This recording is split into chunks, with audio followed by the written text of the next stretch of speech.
This just in, breathtaking surveillance video from a fiery car wreck, a violent crash that killed 2 people and hurt 3 others. It was breaking news we first brought to you last night at 11. And tonight at 6, there are questions about the emergency response. That crash happened right at the border of East Cleveland and Cleveland. There may have been some confusion over who should send help. But tonight, the head of Cleveland EMS says that's not the case. For any borderline call, for calls that are on the border of Cleveland and any other suburb, Cleveland will actually respond. News 5's Amanda Van Allen got to the bottom of it. She's live right now at the scene of the crash at East 125th and Superior tonight. Amanda?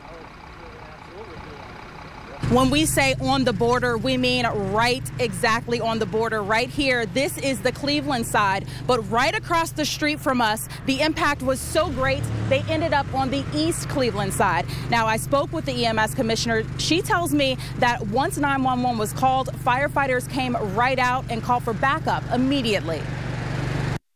A tragic scene on Thursday night at East 125th and Superior Avenue.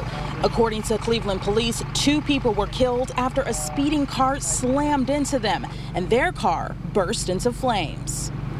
Yeah, we've got cars all over the street, one burning, a couple other banged up. We'll keep you updated. It looks like East Cleveland's here. It's right on the border. That was one of the initial calls from first responders on the scene. Then, a few minutes later, came this one. Battalion 6. Go ahead. EMS reports they are not responding because it's not in the city of Cleveland. Be advised. Coded EMS refuses. Got it. Right on the border. We've got cars everywhere. Some of the cars are in Cleveland. Some might be in East Cleveland. Notify the assistant chief. What you just heard sounds like Cleveland EMS refusing to go to the scene because it wasn't their jurisdiction. But according to Cleveland EMS's commissioner, Nicole Carlton, that wasn't the case. When we have calls that are on the border, we had calls that was directly in East Cleveland, like well into East Cleveland at the Superior and Carlin call. So we notified the suburb, and that is protocol, that's dispatch protocol, and advised them, and then they advised us that they were sending on the call. According to the audio News 5 gathered, about 6 minutes after that call is when Cleveland EMS responded to the scene. Carlton says that's because the firefighters were still assessing the situation, and once they realized they needed extra help, EMS came right out. Once EMS was aware that they needed assistance, we were there within 5 minutes. I had 2 units there within 10 minutes with a boss, and they transported the patients, and they were very stable to the hospital.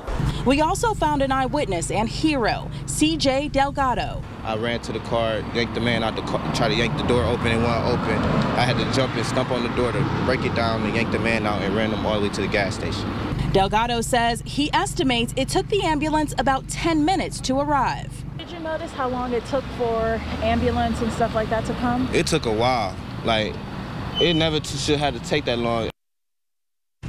Now, the EMS commissioner also tells me that what we're hearing during that audio is just one channel, and during an emergency, they use several channels to communicate with each other. I also spoke with the Cleveland police today, and they say they have made an arrest in this case. We are live tonight in Cleveland. Amanda Van Allen, News 5.